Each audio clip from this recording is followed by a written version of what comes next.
Admiral Kate Morrison stood in the main control room of Earth Defense Command. The huge screens showed 300 alien ships moving toward Earth. Each ship was bigger than any city on the planet. The alien fleet looked like death itself coming through space. Commander Jake Sullivan walked up to her with a worried look on his face. He had been fighting in space for 20 years and had never seen anything like this. The aliens called themselves the Zephyrian Empire, and they had already taken over 47 different worlds. Every planet they visited became their slave. World. They said no to our peace offer again, Sullivan told Morrison. The alien leader thinks humans are too weak to fight back. He wants to use us as slaves and take all our resources. Morrison looked at the alien ships on the screen. For 6 months, Earth had tried to talk peace with these creatures. The aliens had 4 eyes and looked like giant lizards. They were smart and had better technology than humans, but they thought all other life forms were beneath them. "Send them our final message," Morrison said to Lieutenant Amy Foster, who was working at the communications desk. Foster pressed some buttons and Morrison's face appeared on screens across the alien fleet. "This is Admiral Kate Morrison of Earth Defense Force. We have warned you many times to leave our solar system. We give you one last chance to go away in peace. If you ignore this warning, you will learn why humans have survived in the darkness of space." The alien response came quickly. High Commander Vexthul appeared on Earth's screens. His 4 eyes looked amused, and his sharp teeth showed when he smiled. "Your weak species makes us laugh. We have conquered 47 worlds. Your simple technology cannot fight our power. Get ready to become our slaves." Morrison turned off the communication link. Around her, the control room was full of people working at computers and watching screens. Everyone knew this might be humanity's last day of freedom. "Execute Protocol 7, Morrison ordered. "All civilians go to underground shelters. All military people go to battle positions." Protocol 7 was Earth's plan for total war. Every person who was not a soldier would hide in deep bunkers built under major cities. Every person who could fight would take their position in Earth's defense fleet. Sullivan moved closer to Morrison so others could not hear. "Are we really going to try this plan? The 9th Fleet disappeared 3 years ago during a mission in deep space. Nobody knows what happened to them. We lost contact with all their ships." Morrison's eyes became hard like steel. "The aliens are about to learn exactly what happened to the 9th Fleet. They will wish they had listened to our warnings." Across the Earth, people were moving to safety. In New York, millions of people walked down into the subway tunnels that had been converted into shelters. In Tokyo, families carried supplies into underground complexes that could hold the entire city. In London, children held their parents' hands as they went down elevators that led to bunkers 500 feet below ground, but not everyone was hiding. Captain Ben Parker stood on the bridge of his ship called Defiance. It was one of Earth's newest destroyers, and it looked very different from the smooth alien ships. Human ships were built for war, not beauty. They had thick armor and many weapons sticking out in all directions. 6 hours until they reach us, reported Navigation Officer Lisa Brooks.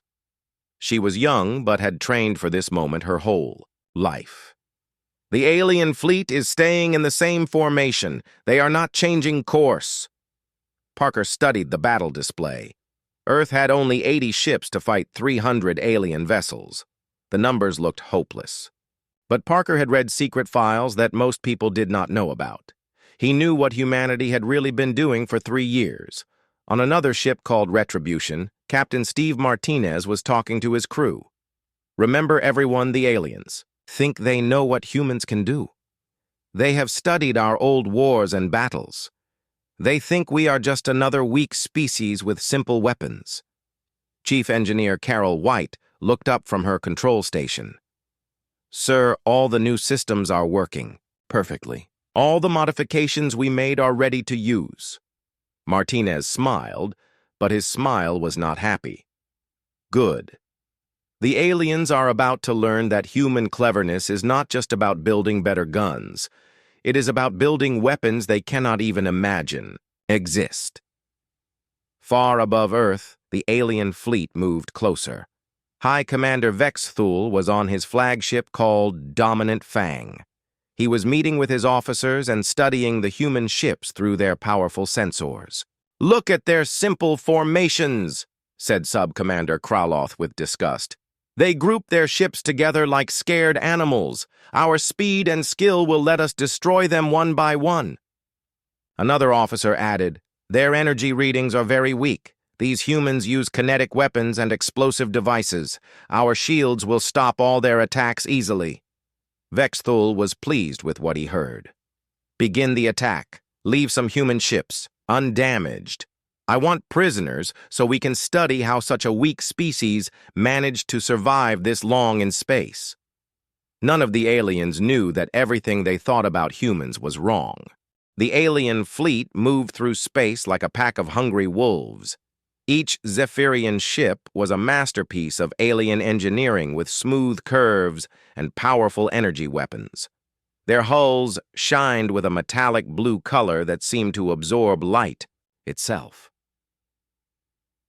High Commander Vexthul walked through the command center of his flagship. The room was huge with curved walls covered in screens and control panels. Dozens of alien officers worked at their stations preparing for the coming battle. "Show me the human fleet again," Vexthul ordered. The main screen displayed Earth's 80 ships spread out in defensive positions. Compared to the elegant Zephyrian vessels, the human ships looked like crude metal boxes. They had no smooth curves or beautiful designs. Instead, they were all sharp angles and thick armor plates with weapons mounted on every available surface. "Primitive construction," commented Sub-Commander Kraloth. "Look how they waste space with all that heavy armor. They clearly do not understand that speed and energy shields are superior to brute protection." The sensor officer added his analysis. "Their power signatures are barely detectable. Most of their weapons appear to be kinetic projectile systems. Some ships carry what appear to be chemical explosive missiles." Vexthul made a sound that was the Zephyrian equivalent of laughter. Chemical explosives. How quaint. It has been centuries since we encountered a species still using such crude technology. But while the aliens studied human ships with amusement, something else was happening that they could not see. Deep in the asteroid belt between Mars and Jupiter, hidden installations were powering up. These stations had been disguised to look like simple mining equipment for 3 years. Captain Ben Parker received a coded message on his ship, Defiance. The message contained just 2 words, "Prometheus ready." Parker smiled and deleted the message immediately. On Earth, Admiral Morrison was in communication with military leaders around the world. General Frank Cooper in North America reported that all ground-based weapons were ready. Colonel Nancy Bell in Europe confirmed that their orbital defense platforms were armed and waiting. Commander Tony Hill in Asia stated that their hidden missile bases were prepared to fire. But the most important communication came from a source the aliens had no knowledge of. Deep in the outer solar system beyond Pluto, a signal was transmitted using quantum entanglement technology. The message traveled instantly across billions of miles to reach its destination. Luna Base. "This is Deep Space Station Alpha," came the voice of Captain Ellen Davis. "All 9th Fleet vessels are in position. Operation Fortress is ready to commence." Morrison felt a weight lift from her shoulders. For 3 years, the world had wondered what happened to the 9th Fleet. The official story was that they had been lost during a deep space exploration mission. The truth was far different. The 9th Fleet had not been destroyed or lost. They had been building. For 3 years, they had worked in secret in the outer reaches of the solar system. They had been constructing something that no alien species had ever encountered before. Back on the approaching alien fleet, Vexthul was reviewing the attack plan with his commanders. "We will approach in 3 waves, he explained while pointing at a tactical display. "The first wave will engage the human fleet directly and draw their fire. The second wave will circle around their flanks. The third wave will move directly toward their planet." "What about their orbital defenses?" asked one of the younger officers. "Their satellites and space stations pose no threat," Vexthul replied, confidently. "Our sensors show they have only basic defensive capabilities, a few weapon platforms and some early warning systems. Nothing that can seriously damage our ships." The aliens had been watching Earth for months through hidden spy probes. They had seen human military exercises and studied human technology. Everything they observed confirmed their belief that humans were a primitive species with limited capabilities. But the aliens had made a critical error. They had assumed that what they could see was all that existed. Human engineering was different from alien engineering. Where aliens built beautiful, efficient machines, humans built practical ones that could be hidden and disguised. Captain Steve Martinez on the Retribution was making final preparations with his crew. Engineer Carol White was running diagnostics on systems that officially did not exist. "How are the gravity manipulators?" Martinez asked. "Working perfectly, sir," White replied. "All quantum field generators are stable. The dimensional anchor is locked in position." These words would have meant nothing to the approaching aliens. Zephyrian science was advanced, but it followed conventional physics. They had mastered energy and matter, but they had never learned to manipulate the fundamental forces of reality itself. Human science had taken a different path. When faced with the knowledge that hostile aliens existed in the galaxy, human scientists had not tried to build better energy weapons or stronger armor. Instead, they had focused on changing the rules of physics itself. The first hint that something was wrong came when the alien sensor officer noticed an anomaly. "Commander, I am detecting unusual gravitational readings from the third planet's moon." Vexthul looked at the data with mild interest. "Explain." "The moon appears to have moved slightly from its predicted orbit. Not much, but enough to be measurable. Also, there are strange energy readings coming from its surface." "A moon does not simply move," Krauloth said with annoyance. "Check your instruments." But the instruments were working perfectly. Earth's moon had indeed moved. Not far and not fast, but it had definitely changed position. What the aliens did not know was that the moon was no longer just a natural satellite. It had become something else entirely. Deep beneath the lunar surface in caverns that had been excavated by mining robots, Admiral Morrison was receiving reports from Luna Base. The installation was enormous, with tunnels and chambers carved out of solid rock. Thousands of technicians and engineers worked in the hidden facility. "All lunar defense systems are online," reported Base Commander Ryan Clark. "The main cannon is charged and ready. Secondary batteries are armed and tracking the alien fleet." Morrison nodded. The aliens thought they were approaching a primitive world defended by crude ships and simple weapons. They had no idea they were flying into the most sophisticated trap ever constructed by human ingenuity. The battle began exactly as the aliens expected. Human ships opened fire with their railguns and missile systems. Bright streaks of metal projectiles raced through space toward the Zephyrian fleet.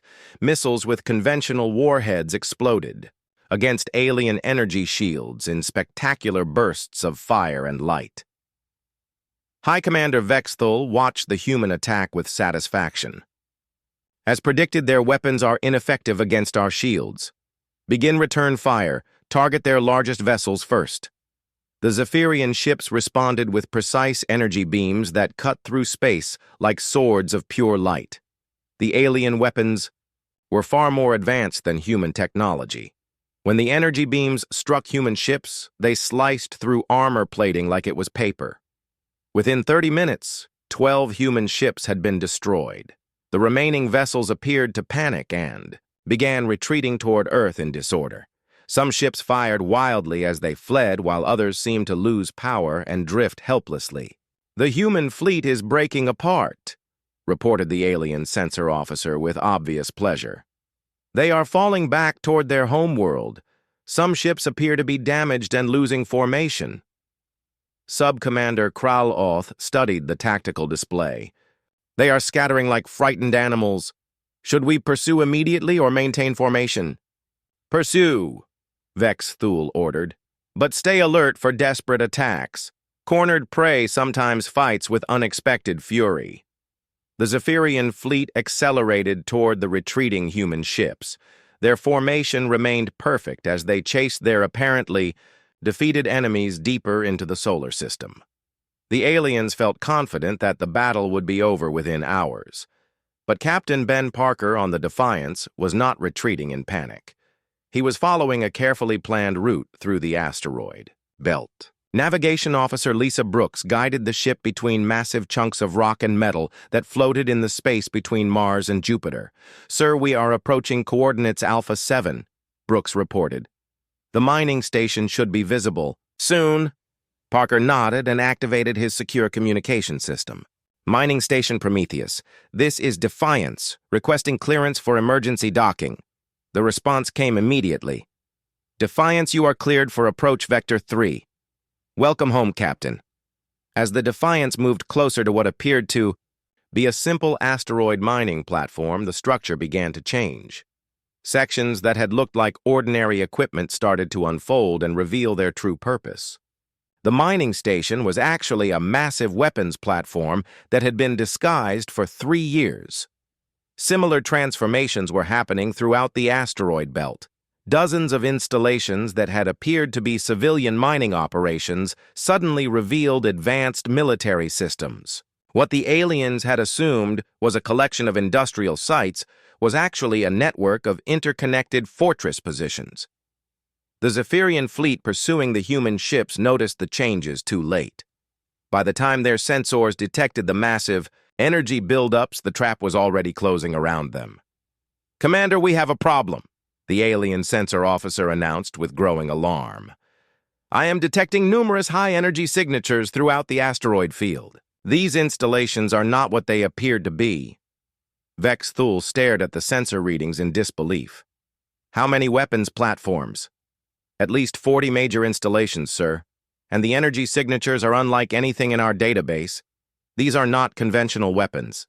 Before Vex Thul could respond, the human ships that had been retreating suddenly stopped and turned around, but they were no longer the same vessels that had fled in apparent defeat. Each ship had activated systems that had been hidden during the initial engagement. Captain Steve Martinez, on the Retribution, gave the order his crew had been waiting 3 years to hear. "Activate all stealth systems, engage quantum displacement field, bring the gravitational lance online." Engineer Carol White worked rapidly at her control station. "Stealth field active, sir. We are now existing in a probability state that their sensors cannot lock onto. Gravitational lance is charging and will be ready to fire in 60 seconds.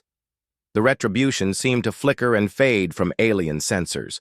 One moment it was visible as a solid target, and the next it appeared to be in several different locations at once. The Zephyrian targeting systems had never encountered anything like quantum displacement technology. Throughout the human fleet, similar impossible technologies were being activated. Captain Ellen Davis, on the Vengeance, brought online her ship's dimensional anchor system. The vessel suddenly became immovable in space regardless of what forces acted upon it. Enemy weapons that struck the ship simply had their energy absorbed and redirected. Admiral Morrison broadcast a message to the confused alien fleet from her position on Luna Base. "High Commander Vex Thul, you asked what happened to our 9th Fleet. They did not disappear and they were not destroyed. For 3 years, they have been busy turning our entire solar system into the largest fortress in known space." As if summoned by her words, new contacts appeared on every sensor display. Throughout the battle zone, ships began materializing from what had seemed like empty space. But these were not the crude human vessels the aliens had been fighting. These ships looked like they had been built using technology that should not exist. The vessels of the 9th Fleet were sleek and powerful, with hulls that seemed to bend light around them. They moved through space in ways that violated conventional physics. Some ships appeared to teleport from one location to another. Others seemed to exist in multiple dimensions simultaneously. Captain Tony Hill commanded the flagship of the Ninth Fleet called Infinity. His ship had been built using technology reverse-engineered from captured alien equipment, but improved beyond anything the Zephyrians had ever imagined. "All ships, this is Infinity Actual," Hill broadcast to the newly revealed fleet. "Execute. Operation Fortress. Show these aliens what human ingenuity can accomplish when we have 3 years to prepare." The space around the Zephyrian fleet suddenly became filled with impossible weapons. Energy beams that curved through dimensions to strike targets from impossible angles. Projectiles that ignored shields by existing in quantum superposition until the moment of impact. Gravity wells that formed without warning and crushed alien ships with their own momentum. Vexthul watched his sophisticated fleet being torn apart by weapons that should not exist. "This is impossible. How did they develop such technology? Our intelligence reports showed a primitive species with basic capabilities." "Your intelligence was 3 years out of date," came Admiral Morrison's voice over the communication channel. "You spent that time conquering helpless worlds. We spent it preparing for you." The true scope of humanity's preparations became clear as more hidden systems activated throughout the solar system. What the Zephyrians had thought was a simple star system with one inhabited planet was actually a carefully designed killing field that had been 3 years in the making. Jupiter's 4 largest moons suddenly came alive with activity. Massive installations that had been hidden beneath their surfaces began to emerge. These were not simple military bases, but gravitational manipulation stations that could alter the fundamental forces of space itself. Commander Sarah Blake operated the control systems on Europa Station. The installation was buried 2 miles beneath the moon's icy surface and contained technology that would have seemed like magic to any previous generation of humans. "Gravitational field generators are online," Blake reported to Luna Base. "We can now create localized distortions in space-time within a radius of 50,000 kilometers. Any ship caught in the field will experience forces that their hulls cannot withstand." On Ganymede Station, engineer Paul Green was bringing online an even more exotic weapon system. "Quantum tunneling array is active. We can now create direct pathways through space that bypass normal dimensional barriers. Enemy shields and armor become meaningless when weapons can tunnel directly to their targets." The Zephyrian fleet found itself under attack from directions that should not exist. Weapons fire seemed to appear inside their ships without passing through shields or armor. Energy beams curved through space in impossible ways to strike targets from behind cover. High Commander Vexthul's flagship Dominant Fang shuddered under the impact of weapons that his science officers could not identify or understand. "Report," he demanded as emergency lights flashed throughout the command center. "Sir, we are being hit by some kind of dimensional weapon," his tactical officer replied with panic in his voice. "The energy beams are somehow bypassing our shields and appearing directly inside our hull. Our armor is useless against this attack." "How is that possible?" "I do not know, sir. According to our instruments, the weapons do not exist in normal space. They seem to be firing from parallel dimensions that overlap with our reality." Vexthul felt something he had never experienced before in his long military career. Fear. The Zephyrian Empire had conquered dozens of worlds using superior technology and tactics. They had always been the ones with the better weapons and the strategic advantage. Now they were facing an enemy that fought using principles they did not understand. Meanwhile, Earth's moon revealed its true nature as the ultimate defensive platform. The entire satellite had been converted into a weapon system over the past 3 years. What appeared to be natural lunar mountains were actually massive cannon barrels that could fire projectiles at significant fractions of light speed. Admiral Morrison stood in the primary control room of Luna Base, watching as the main weapon system charged to full power. The room was carved directly out of solid rock and filled with the most advanced technology humans had ever created. "Lunar main cannon is ready to fire," reported Weapons Officer Dan Murphy. Target is locked on the alien flagship. Projectile velocity will be 15% of light speed. Fire! Morrison ordered. The moon seemed to shudder as the massive weapons system discharged. A projectile the size of a small building was accelerated through a magnetic tunnel that ran completely through the lunar core. When it emerged from the moon's far side, it was moving fast enough to cross the distance to the alien fleet in seconds. The dominant Fang's shields flared and overloaded as the projectile struck. The kinetic energy was so enormous that it overwhelmed every defensive system the aliens possessed. The flagship's hull cracked, and atmosphere began venting into space. But the humans were not finished demonstrating their capabilities. Saturn's rings suddenly revealed their true purpose as millions of automated defense drones activated simultaneously. What the aliens had assumed was a natural phenomenon was actually a deployment system for the largest swarm of robotic weapons ever created. Each drone was small and individually harmless, but together they formed a cloud of destruction that could engulf entire fleets. They moved with coordinated intelligence and attacked using swarm tactics that made them almost impossible to defend against. Captain Lisa Chen commanded the Defense Coordination System from Titan Base. All drone swarms are active and moving to intercept remaining alien vessels. Current count is 2.7 million individual units with full artificial intelligence capability. The Zephyrian ships found themselves surrounded by clouds of small, fast-moving objects that attacked like angry insects. Their energy weapons could destroy individual drones, but there were too many targets to engage effectively. Meanwhile, the drones carried weapons specifically designed to exploit weaknesses in alien technology. Sub-Commander Kraloth watched his tactical display in horror as his fleet was systematically destroyed by forces they could not counter. Commander, we have lost 60% of our ships. The humans have weapons that violate the laws of physics. We cannot fight enemies who can manipulate reality itself. The revelation of humanity's true capabilities continued as Pluto revealed that it was no longer a natural celestial body. The entire dwarf planet had been converted into a massive sensor and communication array that could monitor activities. Throughout multiple star systems, Captain Ellen Davis transmitted from Deep Space Station Alpha, which was hidden in Pluto's artificial core. Luna Base, this is Davis reporting. Our long-range sensors show no additional Zephyrian forces within 50 light years. This fleet appears to be their entire invasion force.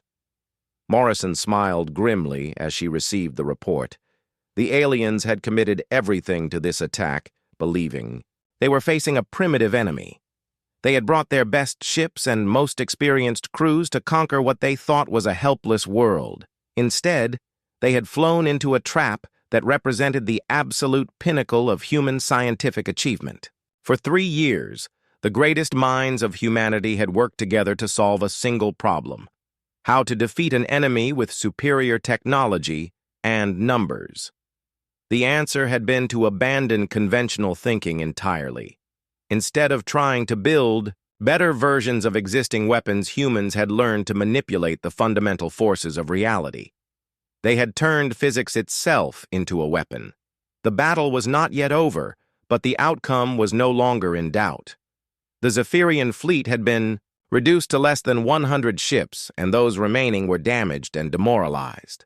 They faced an enemy that seemed to possess godlike powers and fought using weapons that should not exist. Vexthul made the hardest decision of his military career. All ships withdraw immediately. Begin emergency jump to hyperspace. We cannot win this battle, but even escape would not be simple. The humans had prepared for that possibility, too. High Commander Vexthul gave the order to retreat, but discovered that even escape was impossible. When his surviving ships tried to engage their hyperspace engines, nothing happened. The systems activated normally, but the ships remained trapped in normal space. "Engineering report!" Vexthul demanded, as his flagship continued to take damage from impossible human weapons. Chief Engineer Morcath worked frantically at his control station. "Sir, the hyperspace field generators are functioning, but we cannot establish a jump tunnel. Something is interfering with our ability to access higher dimensional space." The answer came from Captain Tony Hill aboard the human flagship Infinity. His transmission reached every Zephyrian ship simultaneously. Your hyperspace engines will not function within our solar system. We have created a dimensional anchor field that prevents faster-than-light travel. You cannot run away from this. Battle. The concept of preventing hyperspace travel was beyond Zephyrian understanding. Their science recognized hyperspace as a fundamental aspect of reality that could not be artificially blocked. The idea that any species could create technology to prevent access to higher dimensions was simply impossible. But humans had spent 3 years studying captured alien technology and learning how hyperspace engines functioned. They had not tried to build better hyperspace drives. Instead, they had focused on learning how to stop them from working entirely. Dr. Amanda Foster had led the research team that developed dimensional anchor technology. She worked from a hidden laboratory built inside an asteroid near Mars. Her team had included the brightest physicists and engineers from every nation on Earth. The principle is actually quite simple, Foster explained in her final report to Admiral Morrison. Hyperspace access requires the creation of quantum tunnels through higher dimensional space. If we can generate interference patterns at the quantum level, we can prevent those tunnels from forming. The dimensional anchor field that surrounded the solar system was generated by a network of installations hidden throughout the asteroid belt. The field created quantum static that made hyperspace travel impossible within its boundaries. Any ship trying to escape would have to travel through normal space at slower-than-light speeds. Captain Ben Parker on the Defiance was coordinating the final phase of humanity's defensive plan. All ships move to intercept remaining alien vessels. Do not let any of them escape the dimensional anchor field. We cannot allow them to report our capabilities to their empire. The surviving Zephyrian ships found themselves hunted through the solar system by human vessels that seemed to possess unlimited technological advantages. Every time the aliens tried to use superior speed or maneuverability, the humans countered with weapons that ignored conventional physics. Captain Steve Martinez on the Retribution demonstrated one of humanity's most devastating new weapons. His ship fired what appeared to be a simple energy beam at a fleeing Zephyrian cruiser. But when the beam struck its target, something impossible happened. Temporal disruption field activated, reported engineer Carol White. The target vessel is now locked in a localized time distortion. From their perspective, they are moving normally, but relative to normal space, they are frozen in time. The alien cruiser appeared to slow down and stop even though its engines continued running at full power. The crew inside experienced time normally, but to outside observers, the ship had become motionless. They were trapped in a bubble of altered space-time. This was perhaps the most terrifying demonstration of human scientific achievement. Humanity had learned to manipulate time itself as a weapon. The implications were staggering for any species that tried to oppose them. Sub-Commander Kral Oth, aboard one of the few remaining Zephyrian ships, watched in horror as his comrades were destroyed or captured by weapons that violated every law of physics he understood. How did they learn to control time and space? This technology should take millions of years to develop. The answer lay in humanity's unique approach to scientific research. Where alien species had developed technology gradually over long periods, humans had focused all their resources on solving immediate problems. When faced with extinction, they had abandoned gradual progress and made revolutionary breakthroughs. Admiral Morrison received constant reports from throughout the solar system as the last alien ships were hunted down. Luna Base, this is Europa. Station.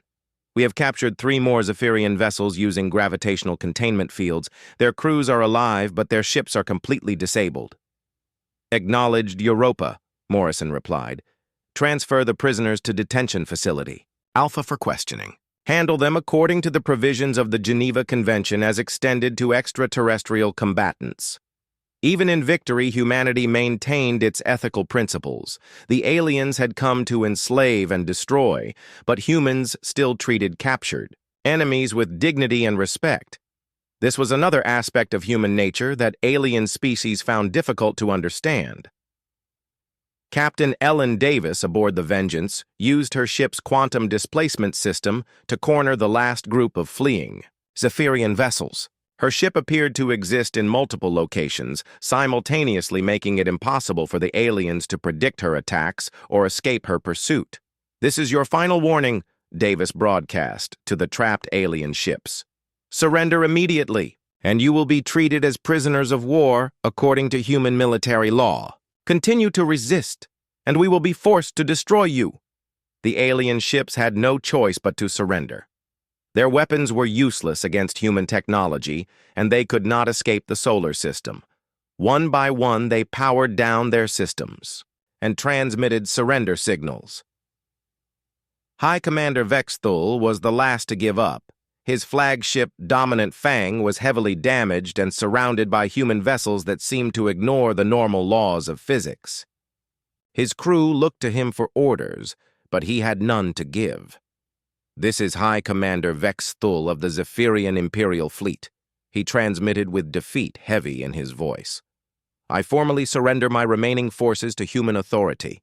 We request quarter under whatever laws of war your species recognizes." Admiral Morrison responded personally to the alien commander's surrender. "High Commander, your surrender is accepted. Your crews will be treated humanely and according to international law. You will be held as prisoners of war until diplomatic arrangements can be made with your government." The Battle of Sol was over. In 18 hours, humanity had defeated the most powerful invasion fleet in Zephyrian history without losing a single ship to enemy action. The aliens had come expecting to conquer a primitive world and instead had encountered a level of technology that seemed magical. But the victory was only the beginning. Now, the Zephyrian Empire would learn that humanity possessed capabilities that could threaten their entire civilization. The species they had dismissed as primitive slaves was actually the most dangerous enemy they had ever encountered. Morrison stood in the Luna Base control room, looking at displays showing captured alien ships and imprisoned crews. Around her, technicians and officers celebrated humanity's greatest military victory. But Morrison knew this was just the first battle in a war that would reshape the galaxy. 3 days after the battle, Admiral Morrison stood in the interrogation room of Luna Base, facing High Commander Vexthul. The alien leader sat in a chair designed for his species, while human guards watched from nearby positions. Despite his defeat, Vexthul maintained the dignity of a professional military officer. "I have many questions, Commander," Morrison said as she sat down across from the alien. "But first I want you to understand something. Humans do not torture prisoners or abuse captives. You will be treated with respect as long as you cooperate." Vexthul studied the human admiral with his 4 eyes. In all his years of conquest, he had never encountered a species that treated defeated enemies with such consideration. "You could have destroyed my entire fleet. Why did you choose to capture us instead?" "Because we are not like you," Morrison replied simply. "We do not enjoy killing, and we do not wage war for pleasure. We fight only when forced to defend ourselves." The alien commander was quiet for several moments as he processed this information. "My government will not believe reports of your capabilities. They will think I am lying, or that my mind has been damaged by human psychological weapons." Morrison activated a holographic projector that showed detailed recordings of the battle. "These recordings will convince them. Your empire needs to understand that humanity is not a species they can conquer or control." Vexthul watched images of his ships being destroyed by weapons that violated every principle of Zephyrian science. He saw vessels trapped in time bubbles, and others torn apart by gravitational forces that appeared from nowhere. The evidence was undeniable, but almost too incredible to accept. "How did your species develop such technology?" he asked. "Our intelligence reports indicated that humans had only recently achieved basic spaceflight." "Your intelligence was accurate," Morrison admitted. 3 years ago, we were exactly as primitive as your reports indicated. But when we learned that hostile aliens existed, we made a decision. We would either become powerful enough to defend ourselves, or we would die trying. She gestured to the holographic displays showing human installations throughout the solar system. Every resource of our civilization was devoted to this single goal. We had no choice but to make impossible breakthroughs in a very short time.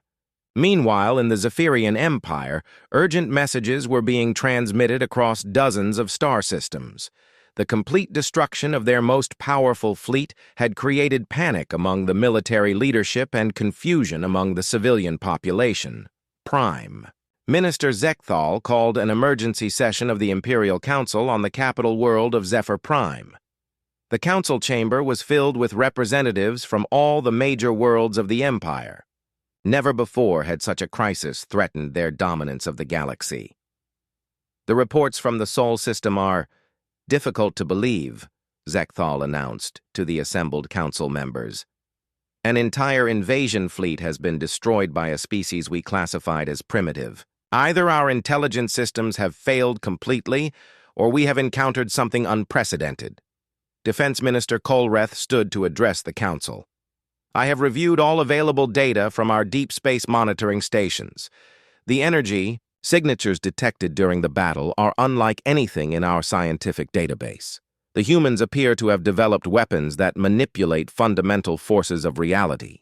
That is impossible, declared Science Minister Veltanu. Such technology would require millions of years of development. No species could make such rapid advances in just 3 years. Nevertheless, the evidence is clear, Kolreth replied. Our fleet is gone and we have no explanation for human capabilities that make scientific sense. Back on Earth, the implications of humanity's victory were becoming clear to world leaders. President Robert Kim of the United Earth Government called a meeting of the Global Security Council to discuss what should happen next. We have won a great victory, Kim announced to the assembled representatives. But we must consider what comes next. The Zephyrian Empire spans dozens of star systems and controls billions of subjects. They will not simply accept defeat and leave us alone. General Frank Cooper, commander of Earth Defense Forces, agreed with the president's assessment. Our intelligence indicates that the Zephyrian Empire has thousands of ships and massive industrial capabilities. The fleet we destroyed was only a small portion of their total military strength. Then we must be prepared for a larger war, said Secretary of State Helen Brown. Our victory will make us enemies throughout their empire. They cannot allow word to spread that humans defeated them or other subject species might rebel. Admiral Morrison joined the meeting by secure communication link from Luna Base. The captured aliens have provided valuable intelligence about Zephyrian capabilities and intentions. They are a militaristic empire that views all other species as inferior. They will not negotiate or seek peaceful coexistence. What do you recommend, Admiral? President Kim asked. We must take the initiative, Morrison replied. We cannot wait for them to organize a larger invasion force. We have technological advantages, but they have numerical superiority. We need to act while we still have the element of surprise. The idea of taking the war to the Zephyrian Empire was both exciting and terrifying. Humanity had just demonstrated that they could defend their home system, but attacking enemy territory would be far more challenging. Dr. Amanda Foster was called upon to brief the Council on humanity's military capabilities. Our dimensional anchor technology can prevent enemy fleets from using hyperspace for rapid movement. But the same field that protects our solar system also prevents our own ships from traveling to other star systems quickly. How long would it take our fleet to reach the nearest Zephyrian system? Asked General Cooper. Using conventional propulsion, approximately 6 months, Foster replied. But we have been working on a mobile version of our hyperspace disruption technology. We could potentially travel to enemy systems and then prevent their fleets from escaping or calling for reinforcements. Captain Tony Hill was brought into the planning discussions as the commander of the rebuilt 9th Fleet.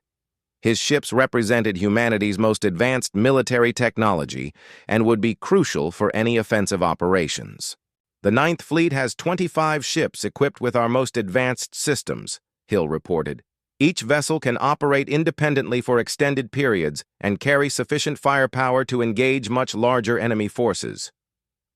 How confident are you in our ability to defeat Zephyrian forces in their own territory? President Kim asked. Hill considered the question carefully. In direct combat, we have decisive technological advantages, but operating far from Earth, we would be cut off from our industrial base and unable to replace losses. We would need to achieve quick, decisive victories. The debate continued for hours as Earth's leaders grappled with the most important decision in human history. They could remain in their solar system and prepare for future attacks, or they could carry the war to their enemies and fight for the future of the galaxy. Admiral Morrison summarized the situation for the Council.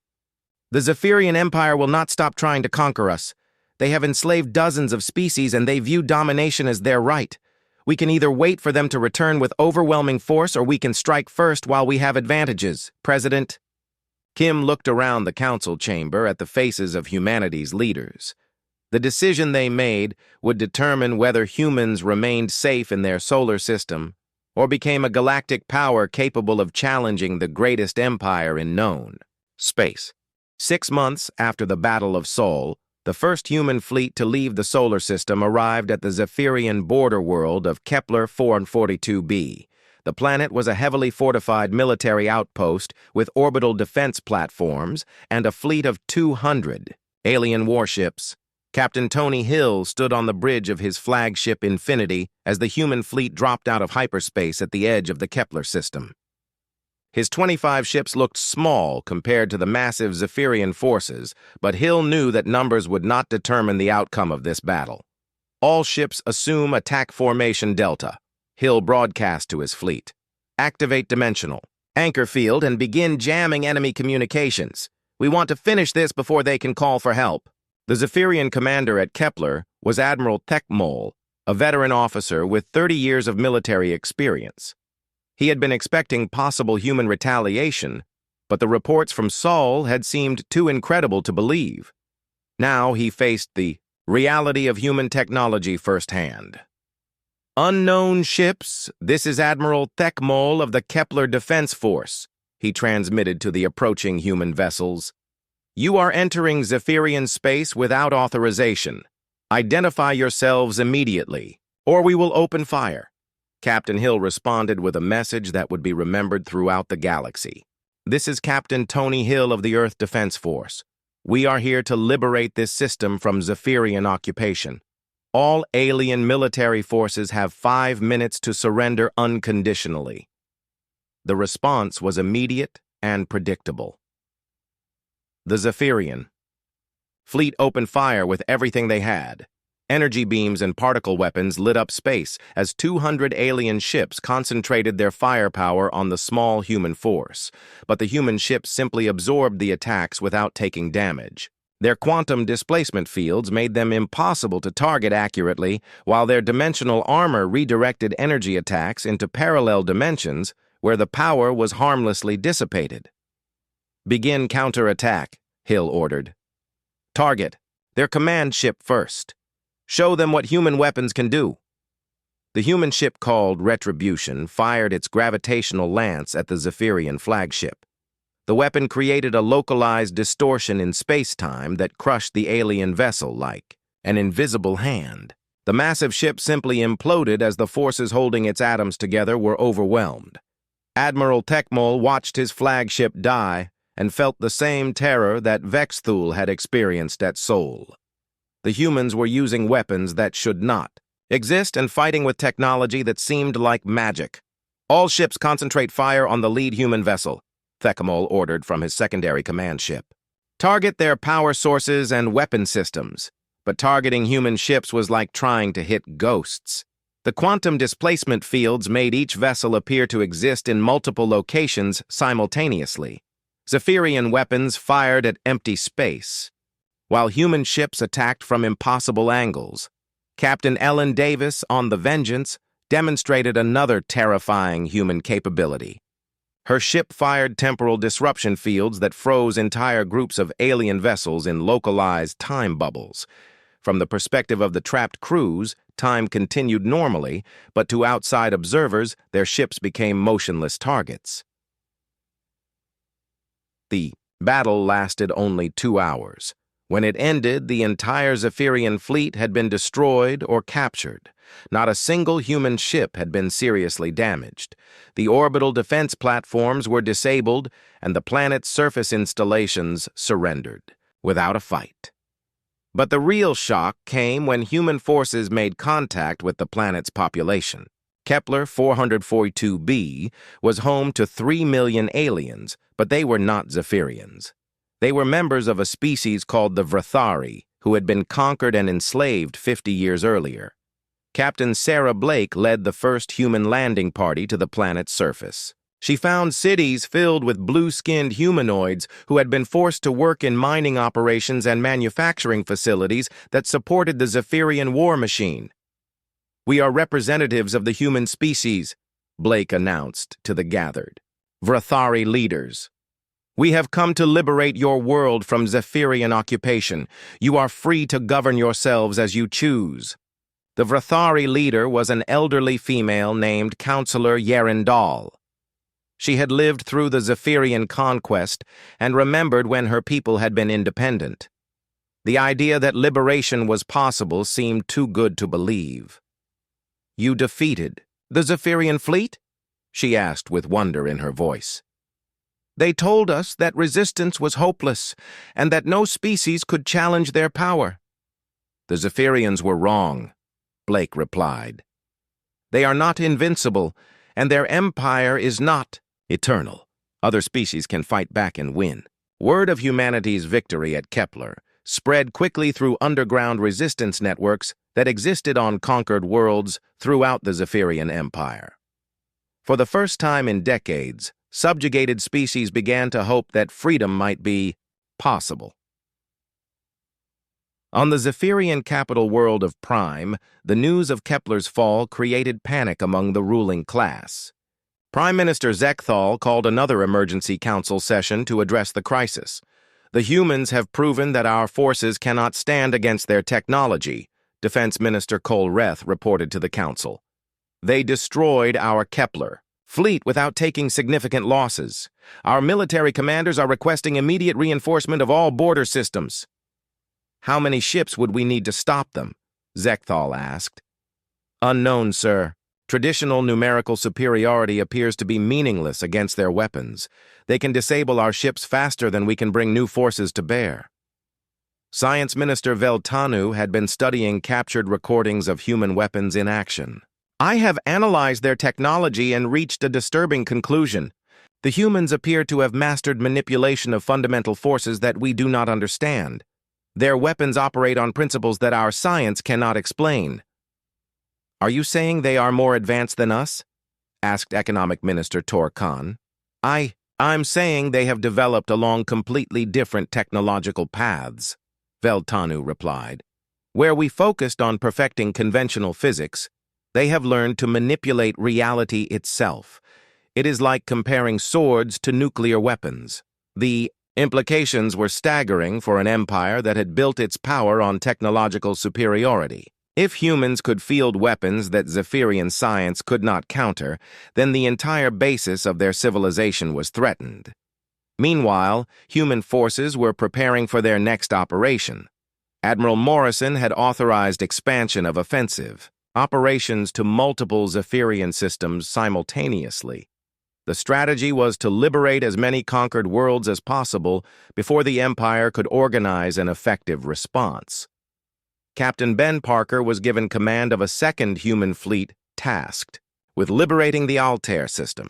His 15 ships included some of humanity's most experimental weapons, including vessels that could phase in and out of normal space and others that could manipulate probability fields to ensure favorable outcomes.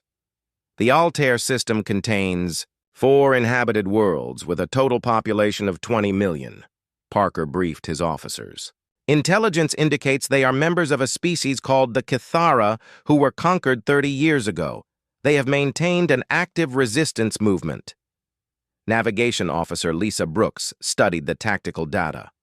"Sir, the Zephyrian forces..." At Altair include 300 ships and multiple orbital fortresses. It will be our largest engagement so far. Then it will be a good test of our new weapons. Parker replied with confidence that had been earned through victory. The Zephyrians still do not understand what they are fighting. Every battle teaches us more about their weaknesses, while they learn nothing about how to counter our advantages. The liberation of the galaxy had begun, and humanity was proving that no empire was too powerful to challenge when faced with species that refused to accept defeat. 6 months after the Battle of Sol, the first human fleet to leave the solar system arrived at the Zephyrian border world of Kepler 442b. The planet was a heavily fortified military outpost with orbital defense platforms and a fleet of 200 alien warships. Captain Tony Hill stood on the bridge of his flagship Infinity as the human fleet dropped out of hyperspace at the edge of the Kepler system. His 25 ships looked small compared to the massive Zephyrian forces, but Hill knew that numbers would not determine the outcome of this battle. All ships assume attack formation Delta, Hill broadcast to his fleet. Activate Dimensional, Anchor Field, and begin jamming enemy communications. We want to finish this before they can call for help. The Zephyrian commander at Kepler was Admiral Thekmol, a veteran officer with 30 years of military experience. He had been expecting possible human retaliation, but the reports from Sol had seemed too incredible to believe. Now, he faced the reality of human technology firsthand. Unknown ships, this is Admiral Thekmol of the Kepler Defense Force, he transmitted to the approaching human vessels. You are entering Zephyrian space without authorization. Identify yourselves immediately, or we will open fire.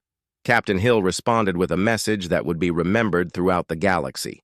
This is Captain Tony Hill of the Earth Defense Force. We are here to liberate this system from Zephyrian occupation. All alien military forces have 5 minutes to surrender unconditionally. The response was immediate and predictable. The Zephyrian fleet opened fire with everything they had. Energy beams and particle weapons lit up space as 200 alien ships concentrated their firepower on the small human force. But the human ships simply absorbed the attacks without taking damage. Their quantum displacement fields made them impossible to target accurately, while their dimensional armor redirected energy attacks into parallel dimensions, where the power was harmlessly dissipated. Begin counterattack, Hill ordered. Target their command ship first. Show them what human weapons can do. The human ship called Retribution fired its gravitational lance at the Zephyrian flagship. The weapon created a localized distortion in space-time that crushed the alien vessel like an invisible hand. The massive ship simply imploded as the forces holding its atoms together were overwhelmed. Admiral Thekmol watched his flagship die and felt the same terror that Vex Thul had experienced at Sol. The humans were using weapons that should not exist and fighting with technology that seemed like magic. All ships concentrate fire on the lead human vessel, Thekmol ordered from his secondary command ship. Target their power sources and weapon systems. But targeting human ships was like trying to hit ghosts. The quantum displacement fields made each vessel appear to exist in multiple locations simultaneously. Zephyrian weapons fired at empty space, while human ships attacked from impossible angles. Captain Ellen Davis on the Vengeance demonstrated another terrifying human capability. Her ship fired temporal disruption fields that froze entire groups of alien vessels in localized time bubbles. From the perspective of the trapped crews, time continued normally, but to outside observers, their ships became motionless targets. The battle lasted only 2 hours. When it ended, the entire Zephyrian fleet had been destroyed or captured. Not a single human ship had been seriously damaged. The orbital defense platforms were disabled, and the planet's surface installations surrendered, without a fight. But the real shock came when human forces made contact with the planet's population. Kepler 442b was home to 3 million aliens, but they were not Zephyrians. They were members of a species called the Vrathari, who had been conquered and enslaved 50 years earlier. Captain Sarah Blake led the first human landing party to the planet's surface. She found cities filled with blue-skinned humanoids who had been forced to work in mining operations and manufacturing facilities that supported the Zephyrian war machine. "We are representatives of the human species," Blake announced to the gathered Vrathari leaders. "We have come to liberate your world from Zephyrian occupation. You are free to govern yourselves as you choose." The Vrathari leader was an elderly female named Counselor Yerindal. She had lived through the Zephyrian conquest and remembered when her people had been independent. The idea that liberation was possible seemed too good to believe. "You defeated the Zephyrian fleet?" she asked with wonder in her voice. "They told us that resistance was hopeless and that no species could challenge their power." "The Zephyrians were wrong," Blake replied. "They are not invincible, and their empire is not eternal. Other species can fight back and win." Word of humanity's victory at Kepler spread quickly through underground resistance networks that existed on conquered worlds throughout the Zephyrian Empire. For the first time in decades, subjugated species began to hope that freedom might be possible. On the Zephyrian capital world of Prime, the news of Kepler's fall created panic among the ruling class. Prime Minister Zekthal called another emergency council session to address the crisis. "The humans have proven that our forces cannot stand against their technology," Defense Minister Kolreth reported to the council. "They destroyed our Kepler fleet without taking significant losses. Our military commanders are requesting immediate reinforcement of all border systems." "How many ships would we need to stop them?" Zekthal asked. "Unknown, sir. Traditional numerical superiority appears to be meaningless against their weapons. They can disable our ships faster than we can bring new forces to bear." Science Minister Veltanu had been studying captured recordings of human weapons in action. "I have analyzed their technology and reached a disturbing conclusion. The humans appear to have mastered manipulation of fundamental forces that we do not understand. Their weapons operate on principles that our science cannot explain." "Are you saying they are more advanced than us?" asked Economic Minister Torakan. "Aye, I'm saying they have developed along completely different technological paths," Veltanu replied. "Where we focused on perfecting conventional physics, they have learned to manipulate reality itself. It is like comparing swords to nuclear weapons." The implications were staggering for an empire that had built its power on technological superiority. If humans could field weapons that Zephyrian science could not counter, then the entire basis of their civilization was threatened. Meanwhile, human forces were preparing for their next operation. Admiral Morrison had authorized expansion of offensive operations to multiple Zephyrian systems simultaneously. The strategy was to liberate as many conquered worlds as possible before the Empire could organize an effective response. Captain Ben Parker was given command of a second human fleet tasked with liberating the Altair system. His 15 ships included some of humanity's most experimental weapons, including vessels that could phase in and out of normal space, and others that could manipulate probability fields to ensure favorable outcomes. The Altair system contains 4 inhabited worlds with a total population of 20 million, Parker briefed his officers. Intelligence indicates they are members of a species called the Kithara who were conquered 30 years ago. They have maintained an active resistance movement. Navigation Officer Lisa Brooks studied the tactical data. "Sir, the Zephyrian forces at Altair include 300 ships and multiple orbital fortresses. It will be our largest engagement so far." "Then it will be a good test of our new weapons," Parker replied with confidence that had been earned through victory. "The Zephyrians still do not understand what they are fighting. Every battle teaches us more about their weaknesses while they learn nothing about how to counter our advantages." The liberation of the galaxy had begun, and humanity was proving that no empire was too powerful to challenge when faced with species that refused to accept defeat.